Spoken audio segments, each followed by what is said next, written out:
I wanted to take this video and go through some points of comparison between medieval and modern war.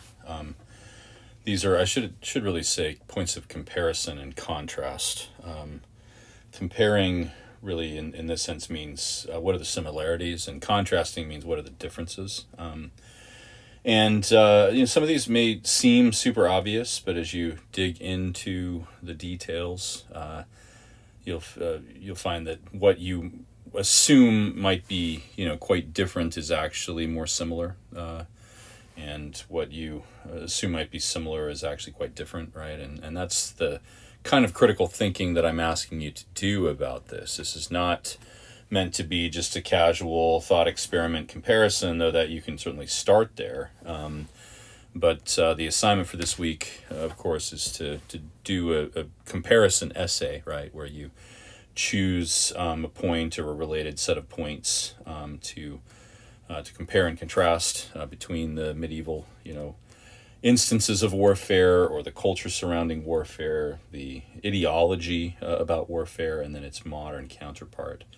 And you need to, dig into some sources. Look at the things that we have read for warfare in this class.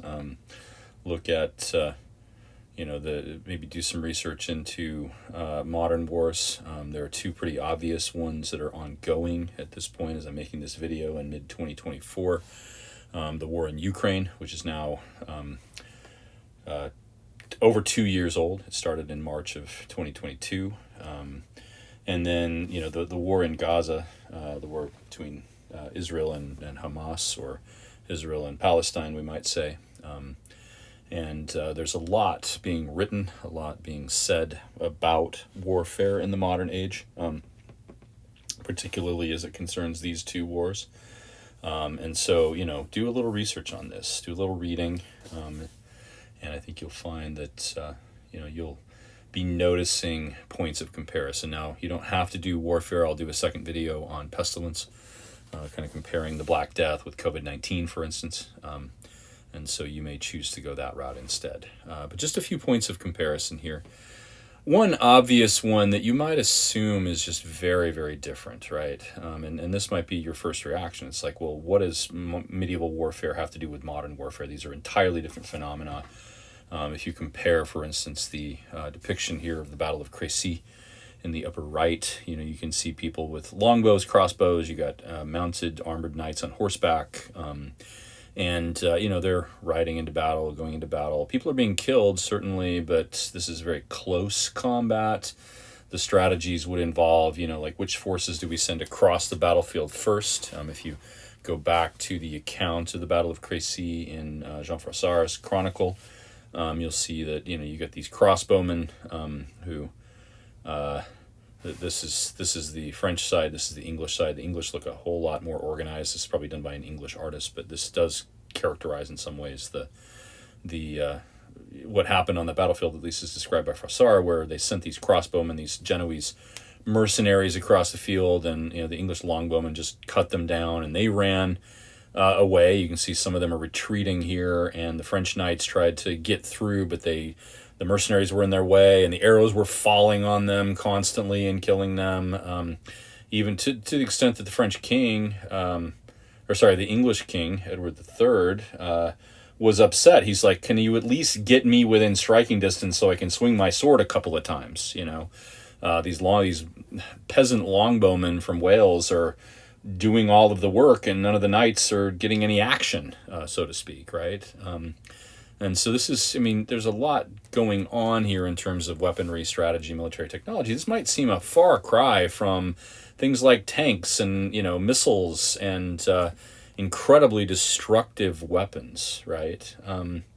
But points of comparison have been made between these two circumstances. There have been authors, for instance, who have written about, at least the reactions to some of these new weapons and what they represented for warfare, how they made social change, things like the crossbow and the longbow, which could take down armored knights, or at least chainmailed knights, which is one of the reasons they developed plate armor, right? And so, there's something to be made about this. There's definitely a a paper to be written about that, right? Where we might find even greater similarity, and one that you should think about in detail, is the reasons for conducting warfare. How have these changed? How have they remained the same? We've in this class we discussed the Crusades, for instance, which were religiously motivated, though there were economic and political motives, in play as well. Are wars in the modern day still motivated by the same kinds of things, right? If it's not overt, religious rivalry, is there something akin to religion driving the rivalries that lead to warfare? You could delve into, for instance, Vladimir Putin's motivations for going to war in Ukraine. What's the symbolism? What's the metaphor that he is drawing on for that? Why does he see this as a necessary step for Russia to take? And maybe look at the motives that the Christians have for going on crusade. You could also delve into the details a little bit by looking at the Froissart Chronicle and maybe even at the Joan of Arc stuff about the 100 Years' War. There's a good deal of comparing and contrasting that can be done there. What are the effects on non-combatants? This is one of the things that's really big in the news right now is, how are the people of Ukraine or Gaza or Israel, for that matter, kind of weathering this storm of warfare? What has this done? These are non-combatants. These are civilians. What's happened to them? How is that changing their lives? How are their lives going to be altered as a result of this? Right. I think you can see, if you look at Froissart, if you look even at some of the Crusade sources that we might draw on, right, you can see what this does to non-combatants. Possibly even drawing on. For instance, the collateral damage, we might say, of groups like the Jews, who were really just minding their own business, going about their lives, and suddenly they became the targets of Christian opprobrium with the height of this crusade zeal and frenzy. Some of these Christian crusaders looked around and were like, "Well, we've got enemies in our midst. We need to take them out." Right? Is that similar to the rivalries that exist between the Israelis and the Palestinians, for instance, or I should say, maybe more properly, the Jews and the Arabs, because some Israelis are Muslim. It's a little more diverse than might seem at the outset, but there is a religious rivalry there, or at least a component to the rivalry is religious, though there are other sentiments at play as well, things like nationalism and such ideologies as that, right? But how does this affect the non-combatants? How are they collateral damage? How are their lives changed by this? The costs and the economic consequences. How much does warfare cost, and how is that paid for? This is a point of that takes a great deal of the attention of the medieval authors, at least some of them. Froissart talks about the need of the kings of France and England to tax their people, particularly peasants and townspeople, because the nobility often had immunity from taxation and things like that as privileged people in the society. What did this do to them? And then when warfare went a certain way, particularly if it went badly, how did the common people respond to that? Froissart talks about the revolts, right, that break out as a result of this. The peasant revolts, the Jacquerie in 1358, where the French townspeople and peasants kind of rise up against the nobility, really to protest the inefficient use of their tax dollars, we might say. They're not dollars or pounds or shillings or whatever at that point, but what they're doing with that money, that they were really just squandering it by fighting the war badly, and this gave them an excuse to rise up and express their discontent and even try to throw off the yoke of oppression as they saw it. That's just one example of economic consequences. How is that similar? How is it different from the economic consequences of warfare in the modern age? What is this? How much of a nation's, a country's, a people's sort of capital is put into the prosecution of warfare? And what are the perceptions of that expenditure, right?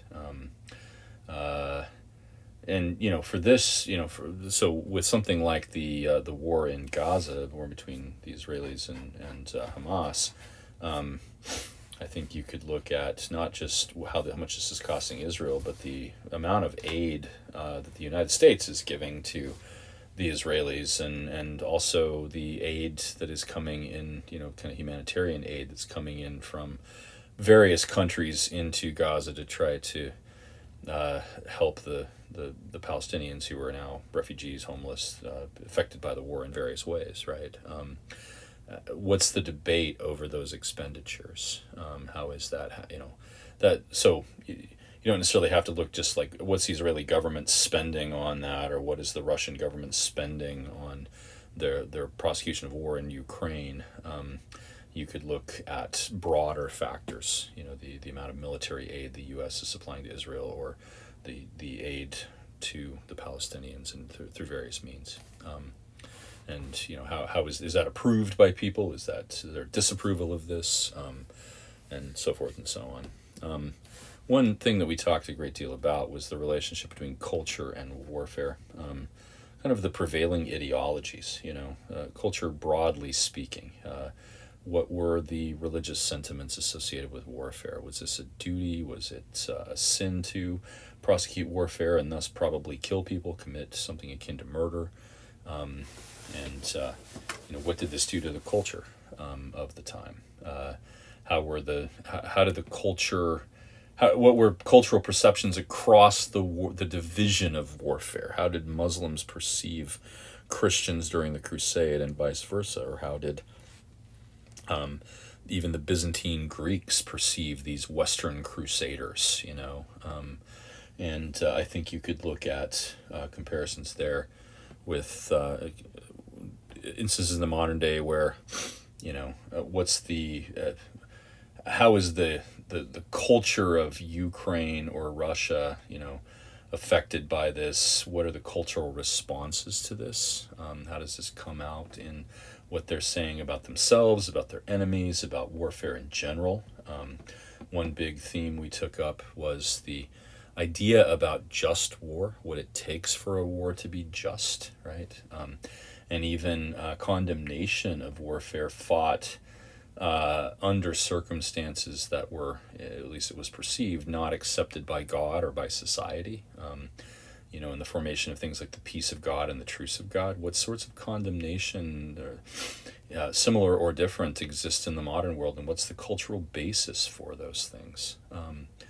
So just some ideas. This is not an exhaustive list. There are a number of other things that we could take up. But I'll leave that to you, and you're certainly welcome to grab one of these, or maybe, look at the relationship between a couple of different ones here, and go with that. Do some research, go back to our sources for the medieval stuff, and do a little research into these modern wars, and see what you can come up with, okay? So I will talk about pestilence in the next video, but and the comparison between medieval and modern. But hopefully this gives you, this gets your brain working on this, and you can move in productive ways with that.